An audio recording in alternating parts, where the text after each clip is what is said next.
Because our job is in part to help you and your homes and your families get ready and prepare, we're just gonna own the early timeline here and start thinking Halloween. My first guest is trading the spooky, though, for the sophisticated this year, replacing cobwebs and spiders with jewels and pearls.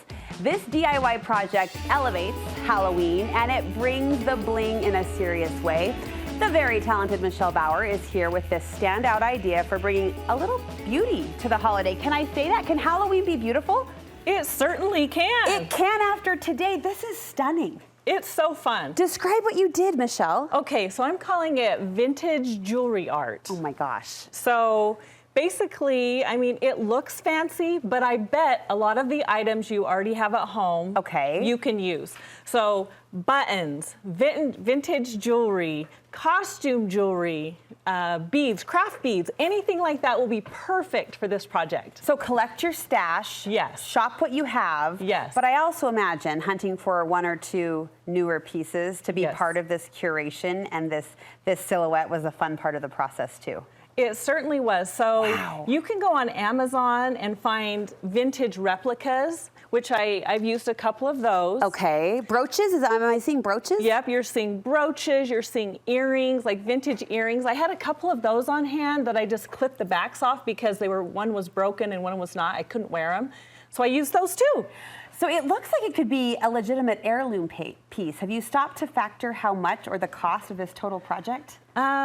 Okay, so I bought the frame 50% off at Hobby Lobby, so I think it was $20. 20 bucks. And then I'm thinking about $20 in beads. So under 50 bucks. Yes. And you have this statement art piece for your Halloween walls. I can't wait to start. Yes. Collecting was where we began, but where do we go from there? Okay, so the first thing you want to do is find a frame. So this one is new, but it looks vintage. It's got that kind of oldie feel. Yes, so the sample we're gonna do today is kind of a modern twist. We've got the arch. Okay. So I thought it would be really cute in there too. Yeah. So really, any type of frame that you have is gonna work.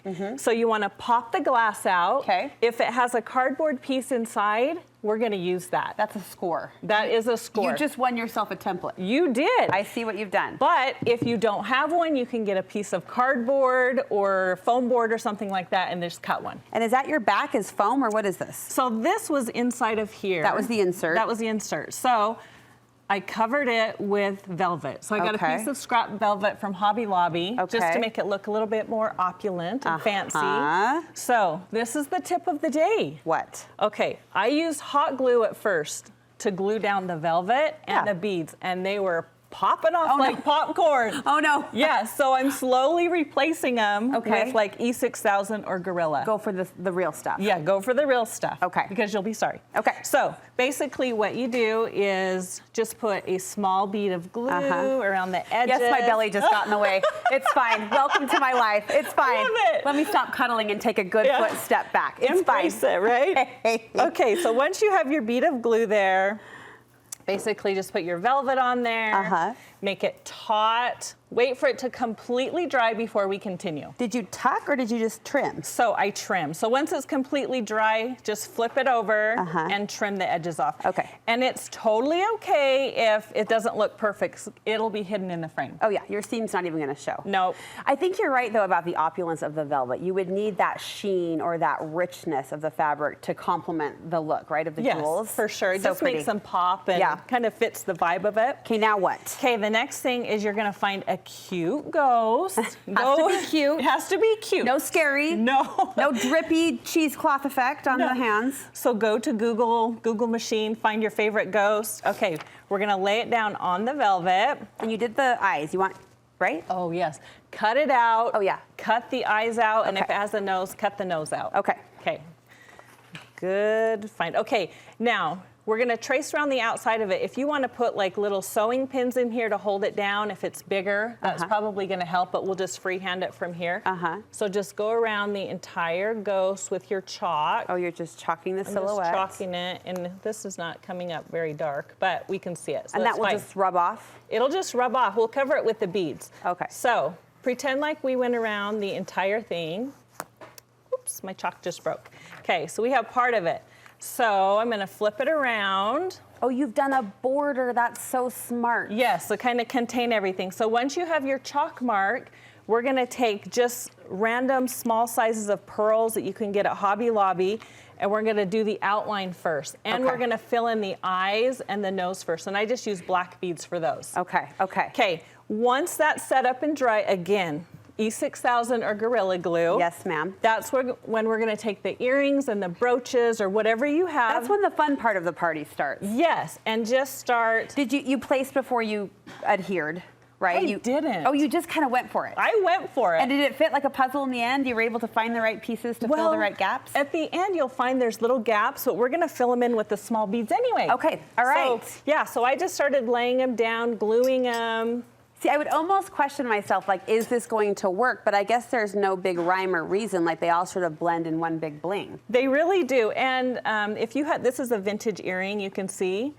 Just pop off the back so it lays flat. Okay, sorry, Grandma. So I know. That's where I get my best vintage jewelry, but I guess if we're not wearing it, then we might as well display it. Well, and I thought some of these were broken, and so if they were broken, then I'm like, I didn't feel bad. Right, didn't feel as bad about it. Yeah. So okay. We're just gonna go like this. Okay, let's pretend like we are glued down and we can see these little gaps around here. Yes. So now we're just gonna get our E6000 or Gorilla Glue, put the glue in the gaps and just start dropping different sizes of beads in there. This is fantastic. This is going to be one of our star standout projects of Halloween 2024, I can tell. So fun. And not to get too ahead of ourselves, but you were kind of caught up in the wave of bling, and you were swept away right into Christmas. Describe what you've done over here. Okay, so my cute sister made this. So she started collecting. Okay, this is another tip. You can buy costume jewelry by the pound on Facebook Marketplace or KSL. People just getting rid of it in bags. Okay. So she was just buying bags of these. And she started filling this in with, you've got pins, you've got brooches, earring. You can see a little watch on here. Yes. She took a cone, and I think she spray painted it white. Yes. Popped these pieces on and then just started filling in. And look how cute. It's, I mean, amazing. There really isn't a good word because it's that stunning in person, the way it catches the light and dances. And here you could push pin if you wanted, I guess, with the earrings or the... Yeah. Wow. And you know what I love is both of these, from Halloween to Christmas, it becomes that piece that is the memory. Like, you know, your mom had a signature something that when you pulled it out at Christmas or you pulled it out at Halloween and you remembered that, like this would be that piece for your home. For sure. I mean, it's going to last forever. It's a keepsake. Oh, Michelle, thank you so much. You're always sharing fun projects like this. How can we follow along? Follow me on @_thepinklemon on Instagram. You need to check out her shop as well. You have fun like templates and collages that people can, kits that people can make. I have a lot of wood DIY kits and fun things like that for the holidays. We'll link you over from our website. So preparing now to enjoy later. Thanks for the advanced peek into what's coming, but we are going to be celebrating this project all season long. Well, sister. thank you.